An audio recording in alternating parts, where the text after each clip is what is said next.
Hi, I'm Renée Walker, a mindset mentor, speaker, and lover of all things spiritual.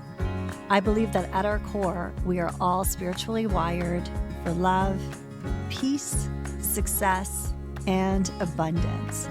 Here on the podcast, we're diving into mindset, wellness, and business, but always through a spiritual lens.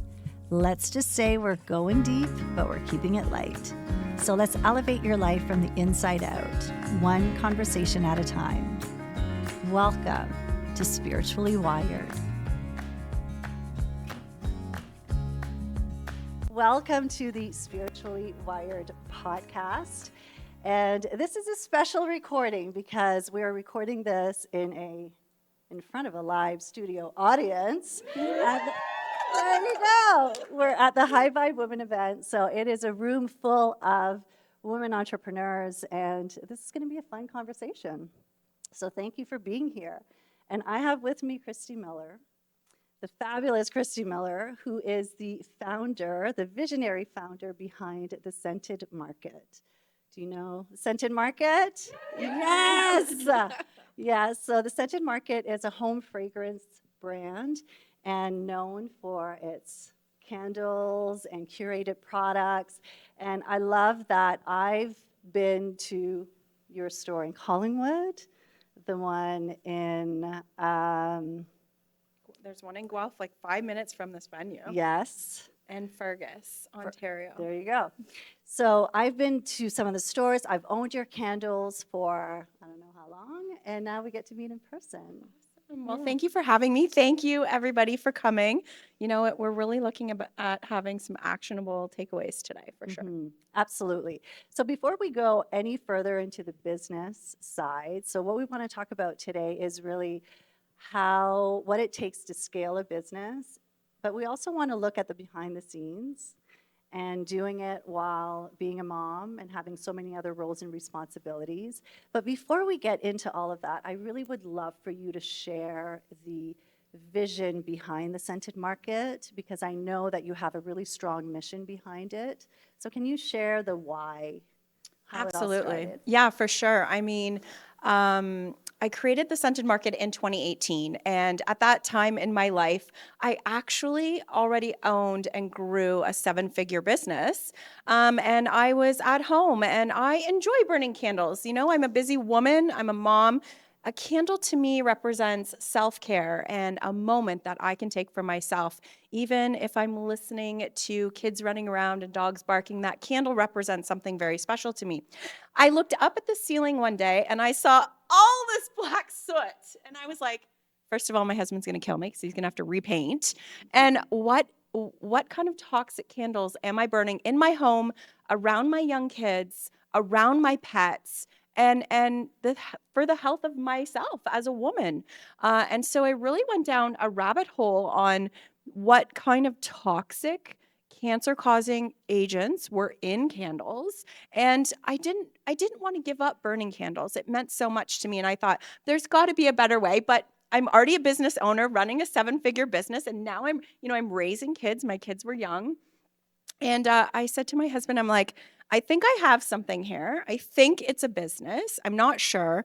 I think I'm going to create a candle company. And he's like, oh, like all moms start like side hustle candle companies when they're bored. And I was like, no. Like I really want to educate people on what types of candles they're burning and also how to give themselves a little bit of self-care. You know, it's not always in my schedule to spend $1,200 or $1,500 and go to a spa for an entire day. We all love doing that, but sometimes it's not feasible and you just don't have the time. And I wanted to bring self-care home to you. And that's really what my mission was. So I created 100% soy wax candle. I say to my husband all the time, nothing happens in our house in the morning before coffee. Like, don't talk to me, don't look at me, don't even smile at me before I've had my coffee. And a coffee scented candle, we now call it Butt First Coffee, was the very first candle I ever made. And I thought, I have something here. I'm going to my lawyer. I love it. I did not know that. Yeah. So what were those early days like? Oh my goodness. Well, first of all, I called my lawyer right away and I was like, can I trademark this? Is this a thing? And as I was creating the Scented Market, I recognized that I was burning the candle at both ends. No pun intended. Because I was still running my other business. I was trying to be a mom. I was starting this business. And I said to my husband, please forgive me. I need 2 years to see if I can get this business up and going. If I cannot, I will walk away and I will come back to being the best mom, the best wife I can ever be. And if it's a thing, it's a thing. Let's see where it takes us. But I need your support for 2 years. And I need you to step up and see if I can make this work. And, in the back of my head, I already knew because when I was 20 and I started my first business, he was my boyfriend at the time. So he actually stepped up back then to watch me grow and build the first business. So I was pretty confident that I had a very supportive partner. And he was like, sure, you go do your little candle thing. And I was like, okay, I'm going to go do my little candle thing. Yeah. And I mean, you've shared with me some of the numbers of how much business you actually were doing from your garage. Can you share that with the That's the right. audience? I think I personally like to share numbers because I don't like to gatekeep. And I feel like as women in business, we gatekeep a little bit and we don't talk about the numbers or how much you get paid or things like that. So my vision is always to share. So I started in 2018. In 2020, by the time the pandemic hit, March 2020, I was doing $1 million in sales in my single car garage. Yeah. Now, I say that because it can be done if you have a vision and if you have a demand and if you have that fire inside your belly, you can get there too. There was a lot of hustle, a lot of grind. I showed up on social every single day, whether I had something to say or not. And I wasn't selling a product. I did not show up on social to sell a product.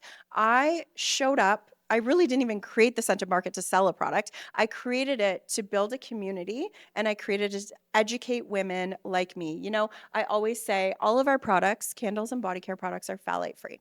This is very important to me because phthalates cause endocrine system issues and in women specifically cause hormone issues and infertility issues. So if you are someone that has infertility issues or you know someone, let's look at the phthalates that have in their products in their home. And the number one demand is candles, and people are burning toxic candles. And I wanted to educate people. So I showed up on social and I was like, did you know? Or have you ever thought of this? And I really connected on a deeper level with people on social, and that drew sales accidentally.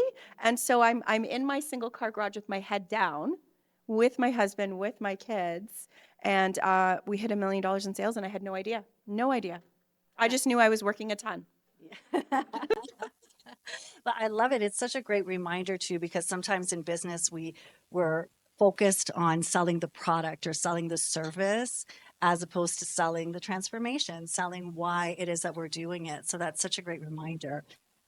Now, one of your sort of big success moments was also being on Dragon's Den. That's So I right. don't know, has anyone seen Christy? If you have it, so I believe it's on the website, It is right? on it's Yeah, on the website. You can watch it. Yeah. thescentedmarket.ca. So I can't post it on my website. Oh, okay. CBC owns it, so it's on Okay. Yeah. So cbcdragonsden.ca. I highly encourage you to Yeah. go watch that.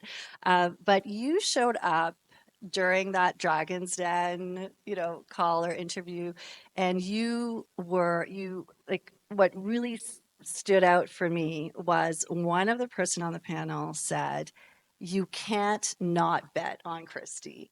And that said it all. Now you got multiple offers. Everyone was giving you some offers during that experience. And the also the mention of you being that secret sauce. So yes, there's the candles, but it's really what you've been bringing to the business. So this is a difficult question, I know, to answer, maybe for yourself. But if you could try to maybe, what do you think that secret sauce is? Like, what is it that you are bringing to the business that maybe we can all learn from? I know exactly the answer. I It's love not it. difficult at all. Okay. And I'm going to say it to each and every one of you. Your unique innovation is your authenticity, and nobody can copy that. No Mhm. matter what you do, nobody can copy you. You look at the profession or the business you're in. I'm in candles. There's 1,000 other candle companies out there, but nobody can copy me. Nobody can copy you. That's really what your innovation is, and that's really what is going to set you apart in your transformational journey, is that you are your own secret sauce. And it took me a long time to realize that. It also took 3 women who I didn't know to show me that I was special and show me that I was my own secret sauce. So I'm here with Renée in this room today telling you, you are each and every single one of you. You are your own secret sauce. You just have to figure out the formula of that sauce and make it work for you. I love that. Now we're here, we're all witnessing you, and you do have this confident energy that radiates. Have you always been confident? Is this something that you work on? Like, what is the mindset behind showing up in a way in which you do? Yeah, I think I owe a lot of my journey to, I was raised by an Italian nonna, and, she threw the shoe at me and she chased me with the broom. And so I always had a little feisty in me, but she really just, set so many incredible foundational aspects of my personality into who I am today. Being thoughtful, being curious, asking questions. It's so funny because like we go and we go to the doctor and we go to the lawyer and we go to the accountant, but like, do we ever think to like question the doctor or question the lawyer or question the accountant? Like, is that number right? It feels off to me. And I was always the person who questioned, and honestly, I would get my hand slapped a lot as a child because that wasn't polite to question the family doctor, who of course knew everything and was exactly always right. Now, as a society today, we're getting better at advocating for ourselves, for sure. But I think I always had that like mischievous little like bean inside of me that was like, ooh, I'm just gonna push the limit or challenge or break the glass ceiling, and not hide behind, the facade of things. Now, this is the Spiritually Wired podcast. So I did want to ask you the role of, and maybe this is a little bit of what you're talking about, sort of following your intuition. Like, would you consider intuition as playing a role in building your business? Yeah, 100%. When I went on Dragon's Den in 2022, I walked into the den and at that time we were doing $2.3 million in sales, and I was doing that from my gut intuition. That's what got me to 2.3 million. I have no business training. I have no background. I actually went to university to be a nurse, and I dropped out of university. And 20 years ago when I dropped out of university, I was considered the town failure. Like, how dare I drop out of university with a successful career path ahead of me to own my own business? Like, you're going to be a failure. And I don't know how many times people told me I was going to be a failure, and I balled it all up and I like stuck it in my pocket. And I'm like, I'm going to use that as ammunition one day because I'm going to prove them all wrong. And so I think, going back to your question, it's that it's really about showing up with confidence and trying to be as confident in yourself as possible. And sometimes that's hard to do. Like that is definitely, a practice that you can continue to learn. But yeah, I'm excited to be here. Love it. Okay, so we're hearing a lot about the successes, and I would imagine that scaling a business, to the extent, well, I think any business, right? There's a lot of difficulties and challenges. So, can you share maybe some of the challenges that you've faced, maybe you're still facing? Yeah. I mean, the number one challenge I still face to this day is being a woman making candles. I get underestimated every day. I get, oh, that's cute. I get, oh, that's fun. You should do this or you should do. And I think being a woman in business is tough, but I need to start reframing my mindset and thinking I'm not a woman in business. I'm just a person in business, or I am a person in business, and stop using the word woman as like a negative tone, and just be like, I am a business person. That is who I am at the core. Yeah. I love that. Yeah, That's such a great reminder But for like all of us. I've gotten lots of no's along the way. In 2018 when I was brand new, I thought I should audition for Dragon's Den, and I went to the audition. I was like, I had $3,000 in sales, and they were like, "No, it's not right for you. It's not the time." And I'm like, "Oh my gosh, I'm gonna shut my business down. This is not going anywhere. They said no to me. Walk away, Christy. Don't go back." And then I was like, "No, I'm gonna push through. I'm gonna push through." So there's been lots of no's. There's been this is a good one. I had a $120,000 PO land on my desk a couple years ago and fulfilled the order. It was huge for our team. Like that was our first, big step. Fulfilled the order, shipped out all the product, and then 59 days later, the company came to me and said, "We're not paying you." And I was like, "Well, what do you mean you're not paying me?" And they said, well, our CEO has decided that he's moving to a different model, a consignment model, and you're not going to get paid. And too bad, so sad. Number one, take us to small claims court because we'll tie you up for 3 years and we'll spend all your money in lawyers' fees. Or number two, take us to collections and they'll take 50% for their fee and you still won't get any money out of us. Wow. And I was like, okay. So what was the takeaway from that one? The takeaway from that one was not all POs are good POs. Yeah. Really think about who you're doing business with. And I learned this about the US. I'm not sure if it's true in Canada, but in the US, you can actually buy PO insurance, which is an insurance policy on the PO, which I don't think you can do here in Canada. But that was like, that's good to know for next time. Interesting. Now, I know from your experience, so we had a bit of a chat before, and you were sharing that since you went on Dragon's Den, that you have a different relationship with data and metrics and numbers. Yeah. So, can you share a little bit? So, what are the numbers that really excite you? What Yeah. are you tracking the most? I mean, I love to see the smile on people's faces when they're like, "Spreadsheets are my jam," and I was like, "Oh."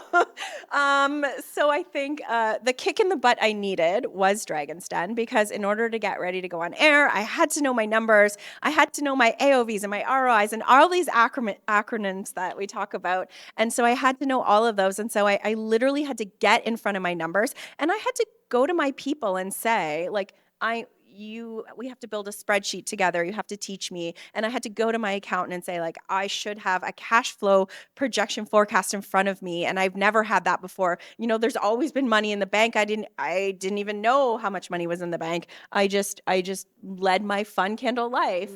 And so Dragon's Den really like taught me that I need to like pull up my big girl panties and really like get ahead of the numbers, get ahead of, and base decisions based on the data. Because when I was in my garage doing $1 million, I had a bookkeeper at the time who was working my other business. And I said to her, like, when can I hire like my first employee? She's like, well, how much do you want to pay your first employee? I'm like, I don't know, like 50, 60 grand a year seemed reasonable in 2018.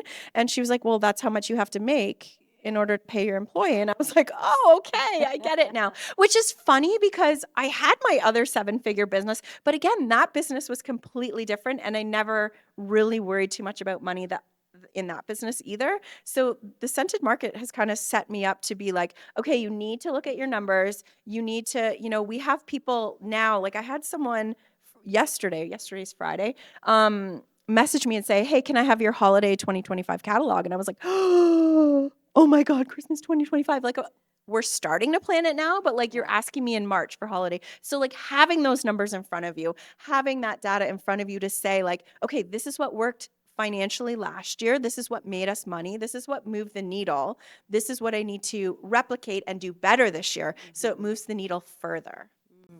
And what's been, because I know you also have like the metrics behind the social media, like how much, I think you shared with me, like when you show up on a reel, what is it? Yeah, so it works out to be like every morning when we post a reel on our Scented Market Instagram, I literally by like 9 a.m., the kids are gone on the bus. I sit down, we've made $1,000 in sales. every morning we post a reel. And so you say like, well, why don't you post 100 reels a day? Well, we offer value. We are connecting our community. Like there's so many things. And I think, there's been so many great talks here about social media. And like I grew our social media, the Scented Markets Instagram page. And the way I did that was I was on it 40 hours a week. I was like, okay, in 2018, in the month of July, I was on social media 40 hours a week, connecting community, making connections, commenting, and that grew our following pretty consistent. So I'm like, it's maybe like everything in life, the more effort you put into it, the more you're going to get out of it. And that's, how I feel about business and motherhood and social media. And it comes in waves. I don't think there's ever a balance between it all. But I tell you one thing, and this may be one of your questions. I'm so sorry. The reason or the way I balance motherhood and family and kids and business is I include them. And I think this sets an unprecedented notion in my kids that we need to work hard, but we get to do the fun things after. And I think that was one thing my Nonna really instilled in me was it's not about immediate gratification. It's about gratification for the long term. And I think that's something that we struggle with as a society because we want it now. We're impatient for it. And I think really looking at like the long-term game is so important and teaching my kids that, mommy can't make it to the Christmas concert or I've missed my son's birthday is November 25th, and there's always the One of a Kind show here in Toronto, November 25th, and I've missed his birthday like countless years in a row, and I'm like, I miss it, but we get to do so many more fun things that it's not necessarily like about that one particular day. Like, let's celebrate your birthday on December 1st, and let's make a party out of it then. Yeah, I love that because I know even working with a lot of women as a coach and just myself too, if I look back, like my kids are in their early 20s now, but looking back on, the active days of parenting, I could feel like with my businesses, it was like holding the business in one hand and then holding my role as a mom in the other, and always trying to juggle those two and feeling like this tug, this resistance between the two, and never quite like now I can look back and see the ways in which I was sabotaging some of my success because I was trying to not rock the boat in at home. So I so appreciate how like that was one thing that really stood out for me with you is how you've just brought the whole family in, and what a gift to your kids when you can show them what, the behind the scenes, and you're not pretending that everything's happening easily. They get to see the success, but they also get to see the hard parts, right? Absolutely. And I think they're learning a lesson and they don't even know they're learning. And I'm hoping to instill those core values in them that sometimes I think gets lost along the way. But my kids are so great. If you're ever on a Zoom call with me between 3:35 and 3:39, my youngest comes in off the bus and he gives me a great big hug and kiss in the middle of a Zoom call. Doesn't matter. I could be Zooming with like the president of whoever, and like he comes in and says hello. And I am unapologetically, I'm not there. Like it happens. It doesn't matter who I'm talking to. And I roll with it. I'm like, hey, my son's off the bus. He's home. He's coming to say hi to mom. Or, you hear the dog snoring on the floor while you're talking to me. It's just, I think being authentic in your own shoes, in your own self, and like showing up as like, this is who I am. And if you want to do that 6-figure PO with me, you have to realize that, yes, I'm organized. Yes, I'm going to get it done, but I'm also a mom too. And the kids help out and I'm here to teach them too. I love it. So we wanted to also sort of get into the idea of like scaling a business. And so would you say, now it sounds like the first million happened in sort of like an organic way, a lot of hard work though. But for people who are here and listening to this, would you say like scaling to, some people might be wanting to scale to 6 figures or scaling then to 7 figures? And I know you've been talking about scaling to 8 figures. What is maybe sort of the difference in those steps? And how is there a way in which you show up differently, scaling from to 6 figures or scaling then to 7 figures? Like how would you encourage, or how would you, let's say, what kind of advice would you give to someone who's looking at scaling? I mean, learn from your mistakes. Don't make the same mistake twice. I also feel like everyone starts somewhere. Every single one of us in the room has started at $0. Mhm. And just looking at ways, like when I think of how to scale, I'm always thinking outside the box. I'm like, okay, this is how a typical candle company scales. I'm going to scale differently. This is, if you're a coach or you have a service-based business, like you see how other people are doing it, but like think outside the box. Think about how you can scale it that's not maybe a typical or a norm. And I think just asking. So for instance, here's a good example. Because of the Tariff War going on right now, 2025 was supposed to be our year of growing into the US. I was like, I got my trademark December 24th. I'm like, I'm ready to scale to the US. Let's do it. And then all of a sudden the Tariff War came down and I was like, okay, pivot. Well, now we're looking at who's available for us in Canada. Well, we just signed, and I can talk about this publicly, we just signed a huge deal with the RCMP. And you're like, what? The RCMP, like the Royal Canadian Mounted Police? Yes, we just signed a huge deal with the RCMP that may have not come had the tariff war not happened, or had I not thought outside the box, or who was I going to work with, or who's your typical client? Well, don't go after the typical client. Go after like the oddball, or find a niche or find a pocket where you can find people, or you can find a way to scale and to add to your business that's not the norm. Mhm. Okay, so the spiritual part of me is like, oh yeah, that is manifesting. Yeah. Yes. Yes. Yeah, like sort of really leaning into what you feel guided to do. And then it's amazing how, opportunities show up where you never thought they could be. Absolutely. Yeah. I love manifesting and I love putting it out to the universe. That's like my big thing. And especially as I get older, because I like secretly think I'm still 20 inside. I'm like, the minute I put something out and like just say it, like something, like if you can think of right now, something that you're absolutely terrified of, and like think about it, and then, walk out this room today and say it to someone, say it to a stranger, just say it out loud, and you would be amazed at how it's going to manifest because you physically said it out of your lips. Yeah.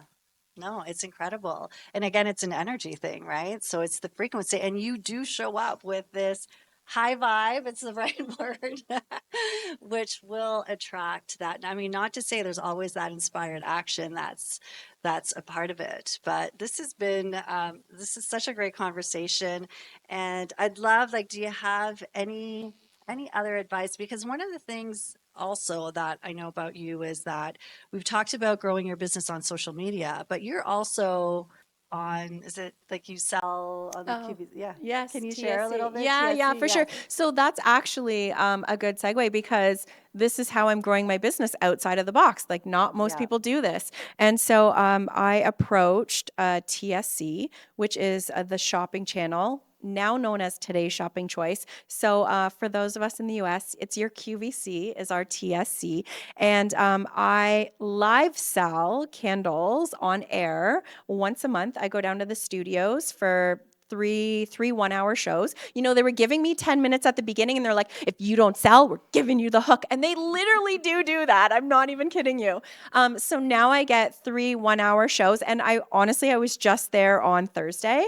And so this is why I may have a little bit of a drain look. It takes a lot of energy out. You have an earpiece in listening to a producer, you're watching a cameraman, you're having a natural conversation with your host. And so I do this. It's so incredible. It's on live TV, and I sell $600 a minute. Wow. That's incredible. So when people say to me, "That's cute," do people even watch TV anymore and buy stuff off TV? I'm like, mm-hmm, they do. Yes, they do. And so that is a huge revenue growth for my company. And really, I guess if I could offer any more advice, it would be take those, TSC started off for us as like, a $10,000 PO, and take those relationships maybe that you already have and really put time, effort, and energy into growing them, because now there's six-figure POs coming in, very regular every quarter, and in between as well when they sell out. So yeah, I love doing that. And that is another example of one way I go outside the box and I sell candles, because I've never seen anyone do that before. So I wanted to try it. Mhm. And I know also that like you have, I mean, maybe it's changed because on Dragon's Den you shared that you had like 1,200 SKUs, so you've got a lot of different products. And I find like in the business world, we're always told like, no, just focus on the one thing. And yet you sort of did a bit of a different, you Yeah. had a different approach. So what are your thoughts on that? I think that's tricky because on Dragon's Den, I actually was in studio filming for an hour and 35 minutes. Hmm. TV shows you 5 minutes of that, right? So Hmm.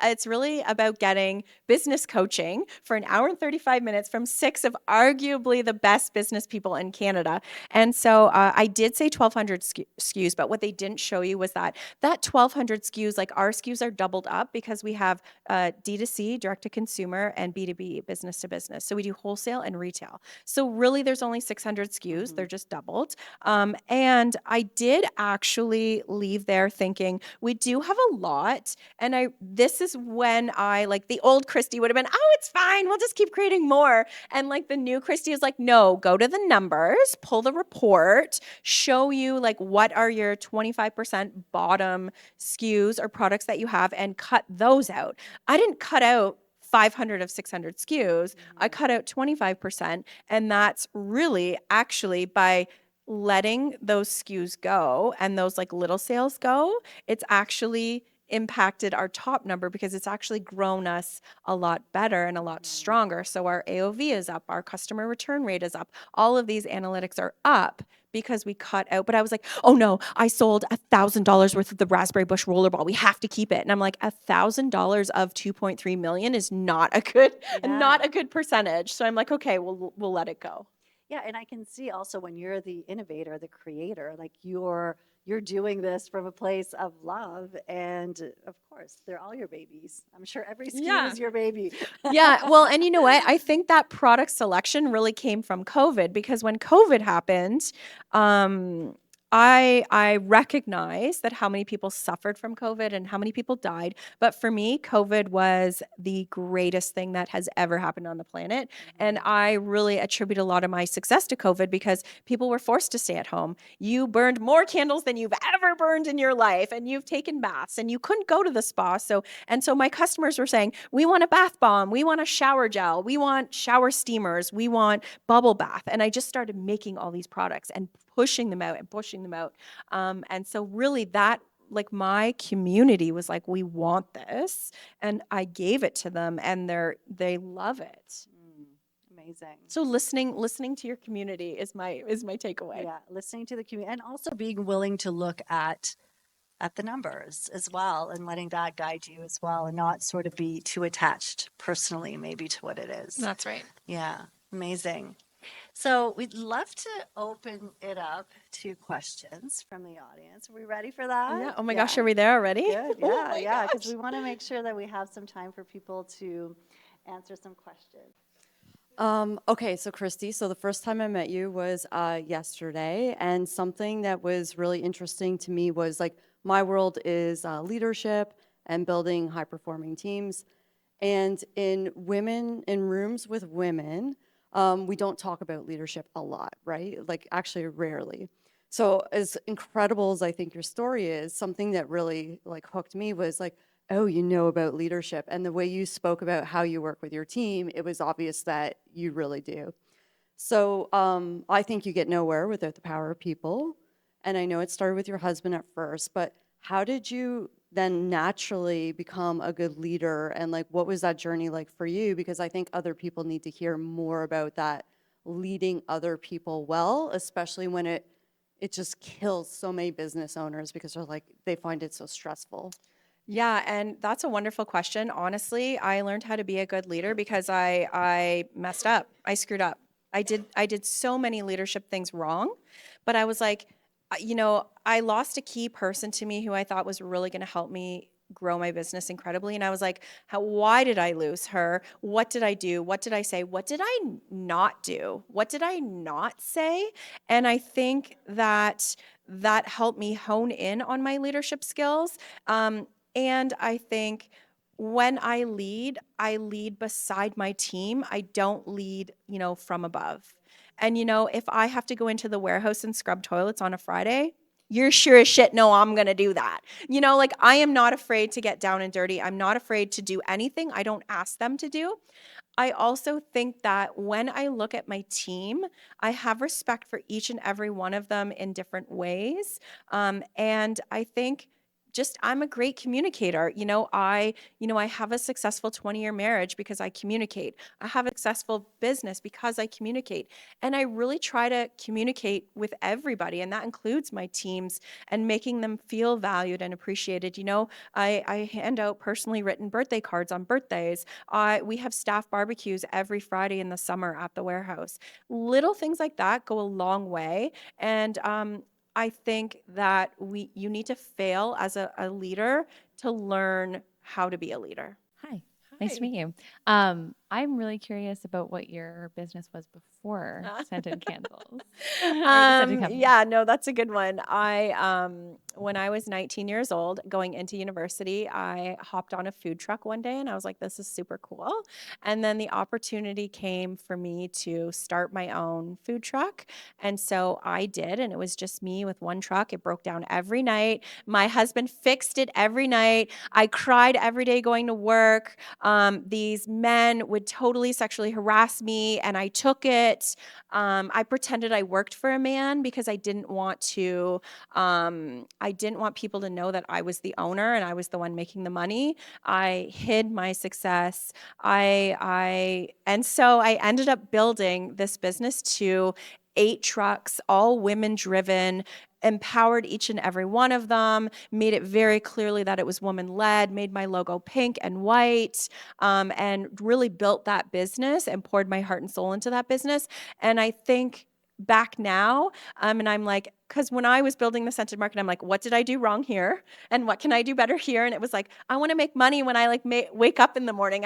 Because that was very people dependent. If they didn't show up for work, I lost money. And so I was like, I want an internet business. And so I learned all my lessons, but it was a food truck business that I had built into a fleet. And as the Scented Market started to grow, I couldn't do both. I was really burning out. And so I was able to sell that entire corporation in 2021 and negotiate myself an immediate exit so that I could move full-time into the Scented Market. And came out of the closet as a successful woman. I'm owning it now. I think that's why I'm so open about talking with numbers and talking about the things other people don't want to talk about, is because I hid in the closet so long. Like, people would be like, oh, must be nice. You went to Bahamas for the week. And I was like, oh, I won it on a radio station. I didn't actually pay for it. It was a gift. I won. And then, oh, must be nice. You have a boat in the driveway. And I know, like, my father-in-law gave it to us for Christmas. Like, oh, I'm like, why am I lying? Like, I was so caught up in the lies I was telling people. I actually believed my own lies. And then I had a couple of these women I was talking about earlier who were like, you're successful. Why are you like shaming it? And I was like, because I feel like someone's going to take it away from me. And I don't want anyone to take it away from me because I'm so grateful for it. And I did a lot of work with myself, and really, really realizing that I am special. I'm doing something special. I also just thought, this was very naive of me. I thought, doesn't everyone just start a business and build it to 7 figures? Like, isn't that what we do? And I like thought that was normal. Like, I can do it over and over and over again, and that's normal. But I didn't actually take a step back, and it was very ignorant. I didn't take a step back and think to myself, it's hard work, because all I knew was hard work, which could be part of my success story, that I do work hard for everything I have. But I've done really a lot of self-reflecting and self-care. I burn a lot of candles. I take a lot of bubble baths. And I think, if you were to have this conversation with me 3 years ago, I wouldn't have been the same person as I am today. I'm just super curious because I'm a mamapreneur as well. So I would love to know maybe your biggest lesson with being a mother and balancing it, and then perhaps a biggest regret or something you would want to watch out. Yeah, I For think the in the biggest future. lesson is it's okay to not be there all the time. And like mom guilt is real. You're going to have it. It comes naturally, but really being okay in yourself, knowing that I can't be there 100% of the time, but I can sure as heck be there 80 to 90% of the time. And that's what's going to matter the most. My biggest regret as a mom. So, it's so funny because I have 3 boys and our oldest is 22. Yes, I know. Thank you. I don't look like. And he was our baby, and we were like, what are we doing? Like, we don't have a house, we don't have money. Like, we need to pause and not have kids and figure our lives out. And so I think my biggest regret as a mom is like our oldest was always in daycare. He was always being watched by strangers. He was always, and we were always at work. And then, we buy the house, we get married, we have finally have stability, and we have 2 more boys. And they just they like have a better life than he did. And so our oldest, I'm always like, I'm so sorry. Like, I don't want to say like I screwed up with you, but I want to say like I did the best with you at the time that I knew how to do, because I know sometimes he looks at me and he's like, you would never let me get away with that. Or like, I never, there's so many things that they get that he didn't. And so I think, struggling with that regret, but like also forgiving myself. And I think that's a big piece as a mom that we internalize so much, is we just don't forgive ourselves enough for missing the things or making a wrong decision. And I think, I tell you, I was raised by my nonna because I don't have a really great mom. And I think the thing I learned about having a shitty mom is you learn how to be a good mom. And my mom could never say, I'm sorry I screwed up to me, ever. And that's the first thing that comes out of my mouth to my boys is like, I'm sorry, mommy screwed up. I didn't mean to say that, or I didn't mean to do that. I didn't want to hurt your feelings. So I think just really being like in touch with, it's okay to mess up and forgive yourself and saying it out loud. Hi. Hi. I've loved every single thing you said today, so thank you for sharing your story. With you having, a beautiful marriage, being a mom, having this great successful business, what do you do to make sure that you manage your time well, to show up in every part of your life? Yeah, I think that's good. I think I definitely have a calendar going, and I definitely, there's like, if it's in the calendar, it will happen. But I also, when I show up, I intentionally show up.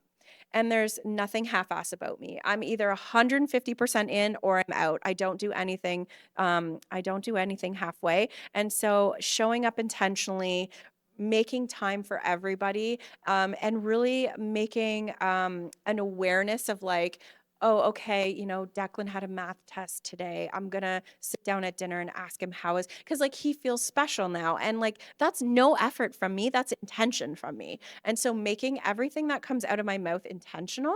I mean, it's not all rainbows and unicorns. It's not all happy marriage and happy business. There's lots of turbulent waters, but it's really about how you navigate through them and how you communicate through them. If you're communicating the entire way, then it's not as rough as it may seem.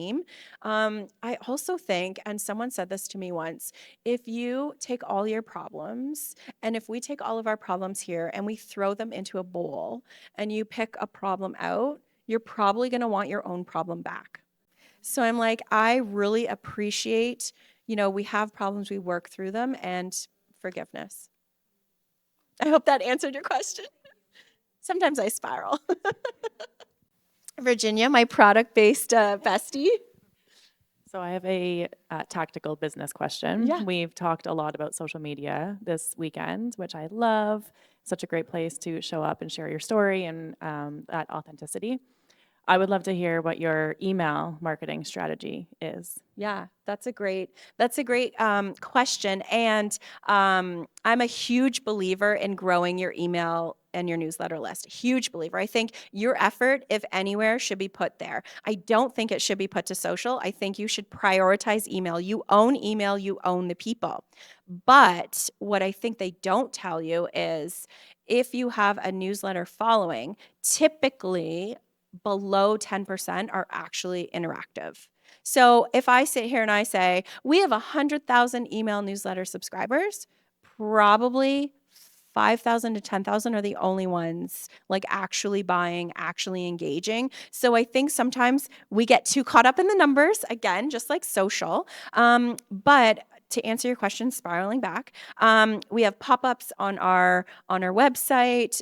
We put postcards in all our online orders that say join our newsletter. Also about the value you provide. We provide value in our newsletter. We provide educational tips. And like, here's the thing, when I sit here and say I didn't mean to create a business, or I never show up and like throw a product in your face. So this is a good example. So a newsletter that went out recently that did incredible. Like I think it did over $10,000. We have a candle that's called Nana's Bread, and Nana's Bread is a banana scented candle. But my Nana used to make me banana bread, so I've named it this. Now the email newsletter that we sent out was my Nana's banana bread recipe, and the newsletter was Christy's, secret Nana's banana bread recipe email. And it had the recipe lined out. It had a fun picture of like me with like, an apron on cooking banana bread. And I was like, this has nothing to do with candles at all, right? But it's like,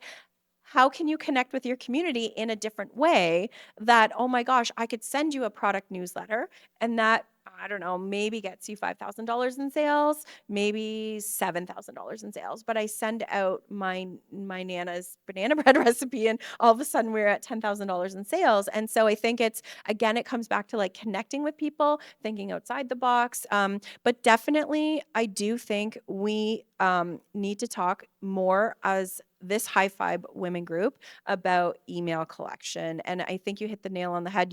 You can spend all your time and effort and grow your TikTok or grow your Instagram, but does that pay the bills? And newsletter, for me and for my business, newsletters pay the bills, and that's where I focus growing. So anything you can do to join your newsletter, like offer a discount. I mean, those are like the more generic things, but like there are, the funner things that you can do to be like, hey, join my newsletter. Sometimes my son and I, my middle boy and I, we go to the mall and we put flyers on people's windshields. And I'm like, it's funny because people are like, you have a 7-figure candle company. Why are you walking the parking lot at the mall? I'm like, I'm still hustling at the end of every single day. Like don't ever kid yourself. And I feel like sometimes we as women, we look up to these brands and businesses and we're like, oh, 8 figures, 10 figures. We're like, oh my God. Well, like those women still go out and hustle too. Like we all do it. And so I think like it's good to get down and dirty, and there's definitely more conversation that needs to happen around email collection. Hello, such a great Hi. conversation. You're so inspiring. I'm wondering, where do you see your dreams leading you at this point now that you've been so successful? You've had multiple 7-figure businesses at this point. Do your dreams lead you to just grow this bigger, or do you find yourself getting distracted with other business ideas? And how do you decide when it's time to start another business and grow that one to 7 figures? Or do you just see this one being your empire and just growing it? Like, are you going to grow your personal brand? Like what's next? That's a great question. And honestly, that's something I struggle with on a daily because I own probably 12 Instagram handles for new businesses. And I think that's like the entrepreneur brain. We're like, ooh, next shiny thing. Ooh, next shiny thing. And I'm like, okay, like I have all these business ideas. And yes, I have a personal brand. And, I sit listening to all these speakers and I'm like, sure, my personal brand could have a book. Sure, my personal brand could have a podcast. But I feel like, and it's funny because Christina and Maria are always like, are you ready to start your podcast? And I'm like, no, it's not the right time. I think for 2025 anyways, I've really like cut out the noise, and I've done a deep dive into the scented market, and I am 100% committed to the scented market. I think last year in 2024, the scented market didn't grow as much as I wanted it to, but I felt like I got a little distracted. I was like, ooh, Kristy Miller here, and ooh, this here, and I was so distracted. I couldn't focus. So I was like, 2025 is the year I focus. I do have an exit strategy for the scented market. And I see myself on the board of the company that's going to buy me. So I already know who's going to buy me. And I don't have an exact answer for your question because I think it's something I'm still figuring out. But what I've figured out for 2025 is that I need to focus on the scented market to get it to where I want it to go. And whether that looks like, and I think that's the thing about dreams, like they can change every day. They can change in an hour, and I'm not too hard on myself, but I need to stay focused. And I think that's the curse of the entrepreneur mind, is that we're so full of ideas and lives and new products and new businesses and this and that. But it's like the successful entrepreneurs are going to be the ones that can stay in their lane and stay focused, because you can be good at everything, but you can't be great at one thing. I hope that helped. These were such great questions. Thank you to, for everyone for being here and also asking and these questions. And Kristy, thank you. Yes. Thank you for having me. I'm going to echo that judge on the Dragon's Den and say you cannot not bet for Kristy, because you are just such a wealth of knowledge, but also it's the fact that you're willing to be real and authentic with all of us here. And I know that we've all received so much from this conversation, and I cannot wait to see what's next. And can we all sign up for it? Like, is there an application for your next project? Because we want to be a part of it. So thank you very much. And before we just finally end, if there's anything that you want to share with. Yeah, I want to just reiterate, your unique innovation is your authenticity, and nobody can take that away from you, and nobody can copy that. So really just lean into that in those tough moments that you're having. Lean into that, look at it on a piece of paper, say it out loud. You are who you are, and that's really what matters the most. And if you're still finding who you are, that's okay too. That's a journey too. But I'm super excited to be even just in this venue with, you are all incredible and inspiring in your own ways. And, I just happen to have this hot seat here. So I think we're all inspiring in our ways. And, I'm really grateful for that and to be here. Yeah, this has been one of the most powerful things, I think, from this weekend, is just all connecting and being together and cheering each other on and seeing each other's light. We did this beautiful meditation or breath work exercise earlier, which was connecting to our light.